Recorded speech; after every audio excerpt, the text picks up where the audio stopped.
আজ আওয়ালডাঙ্গা স্কুল মাঠে খেলা ছিল 32 টিমের প্লাস্টিক টুর্নামেন্ট। তাই আমরা দেরি না করে 10:30টার মধ্যে গ্রাউন্ডের দিকে রওনা দিলাম বাইক নিয়ে। আজকে আমাদের টিমটা খুবই স্ট্রং টিম ছিল। তো আমরা মাঠে ইতিমধ্যে প্রবেশ করলাম। আমাদের প্রথম খেলা পড়েছিল 12টার দিকে এবং লাস্ট খেলা পড়েছিল একদম ফাইনাল সেমিফাইনাল ম্যাচ পড়েছিল আমাদের সকালবেলায়। তো আমরা আজকে রানার্স হয়েছি। রানার্স টিম আমাদের খুব আনন্দ করেছি। আমরা আজকে খুব মজা করেছি। অনেক দিন পর রানার্স হলাম। নো বল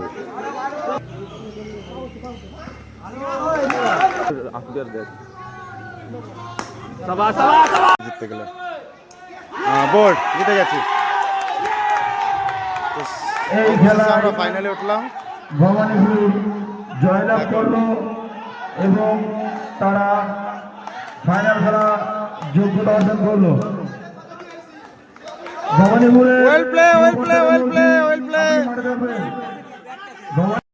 চলছে বন্ধুরা, দেখো আমার রানার্স হয়েছি।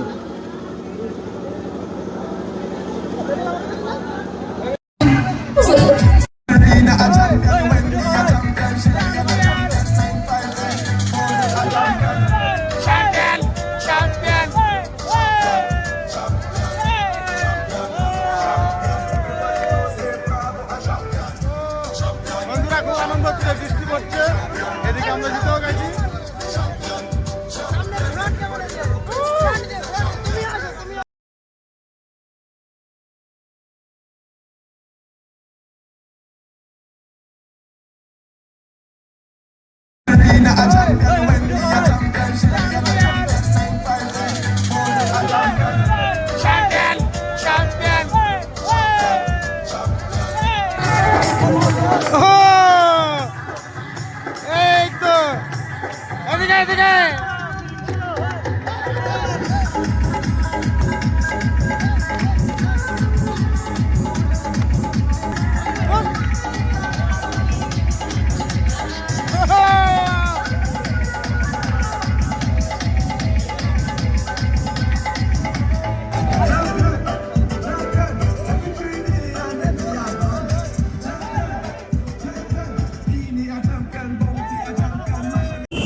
Go, go, go, go, go,